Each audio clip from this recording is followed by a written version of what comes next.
So it's time for a new Ableton template. It's a little bit difficult to place it genre-wise. Some parts of the template is a little bit inspired by Stephen Bodsin. Other parts are just inspired by general electro and some simplistic experimentation. So that is what we have today. Let's just do some previews of the track. And if you want to listen to the entire track, you can skip to the end of the video for a complete playthrough.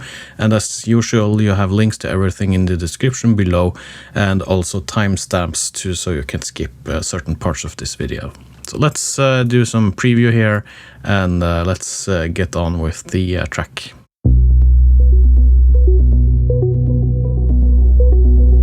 I'm going to jump a little bit.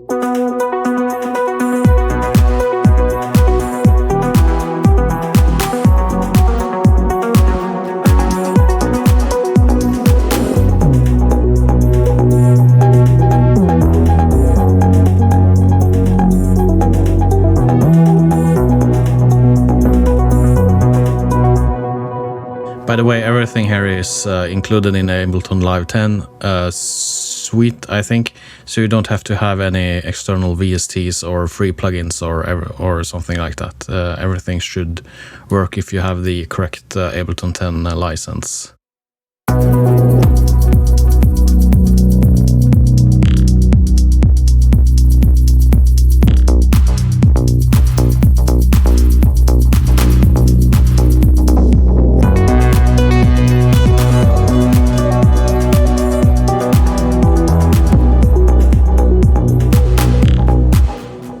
Yeah, I guess that's enough. We can just start off with the kick drum. It's always on the top in my tracks, colored red. In this kick drum, I'm using the Corpus plugin and a channel EQ to shape the sound of the kick a little bit. I thought the kick was a little bit too clicky. You can listen to it how it sounds originally. But when I added these plugins, it got a little bit softer, but you still have this bottom end. So colored orange, we have our hats loops. And one common thing I do on all of these loops is that I take off a lot of the low end of them, quite heavily actually. And usually it's cutting most of the low end because there's a lot of sound happening there, which I necessarily don't want in the mix. If we just listen to this first one here, this is with the EQ on. And this is with the EQ off.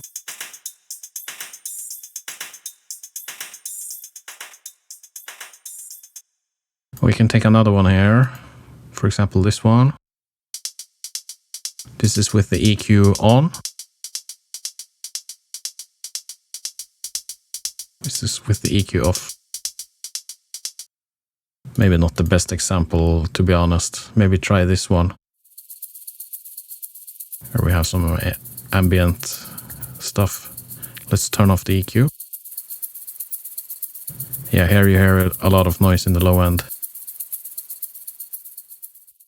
Reverb and echo is also mostly on these mix buses where the hat loops are, and some of them I automate the wetness of the reverb. The clap also have a sidechain compressor going to give it some rhythm feel.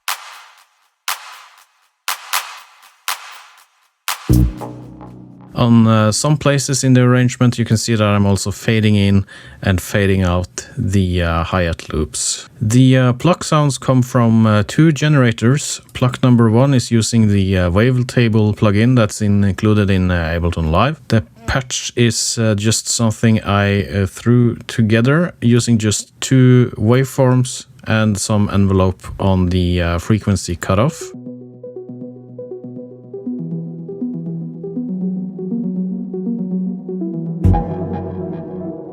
Pluck number 2 is using a preset that is included in Ableton Live, but it's based off the analog synthesizer.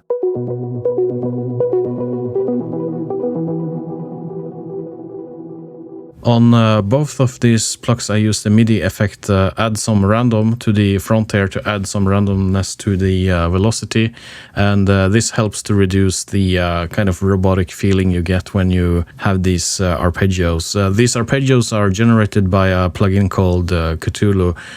When I just was starting off with the track, I tried to create some kind of melody, and I used Cthulhu for to make the bass melody, and I changed it up quite a bit. So it can be a little bit robotic, and it's good to use some of these plugins just to try to make it a more human feel to it. As for effects, I use reverb and echo.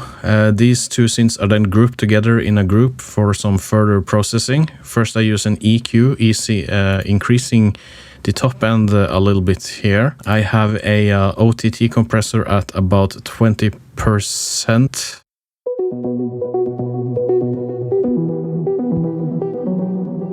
And a glue compressor at the end here with max 2-3 dB gain reduction. The powerful deep analog sound comes from two different synthesizers that's included in Ableton Live.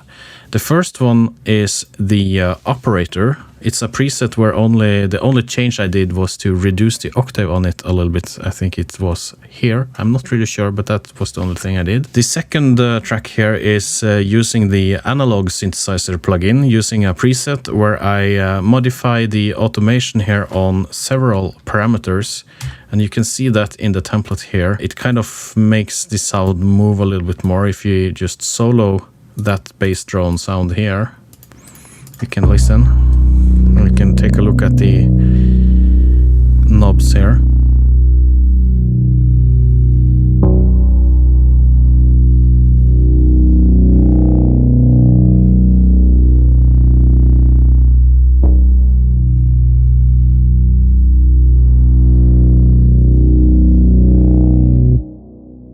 So you get some kind of movement in the sound if you take a look at the parameters on the patches and just automate them. You can create a completely different sound if you just play a little bit with the controls. In addition, on this track, I have a reverb. I don't have that much going there, 25%, and an EQ where I'm taking off everything below around 40 Hertz, 46 Hertz. So the bass track on the end here doubles as a kind of a bass air candy track.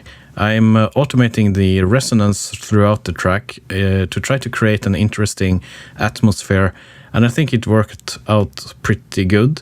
In addition, I use quite a bit of distortion here on the mix bus just to give it some more bite. And we can turn off the distortion and everything here. It sounds like this.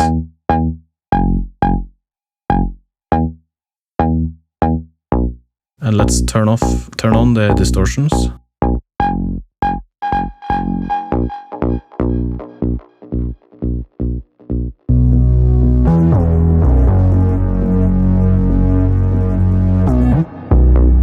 And with everything, it sounds pretty cool, I think. So the stock plugins in Ableton Live are nothing wrong with those. They are really good actually if you just try them and play around with them. On the bottom here we have some effects.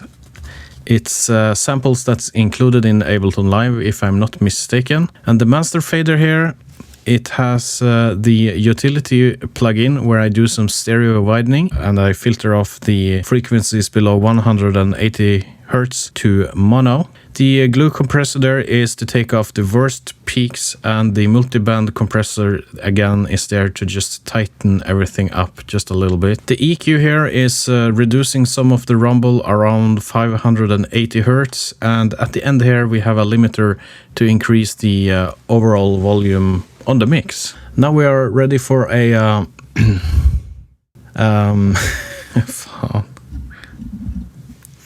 Now we are ready for a complete playthrough of the track, and also make sure you check out the suggested videos that pop up at the end of the video. Perhaps there are some other Ableton templates on my channel that interests you. If you have any requests or suggestions, you can leave them in the comment box below as well. Thank you for watching, take care, and I will see you in the next one. Bye bye.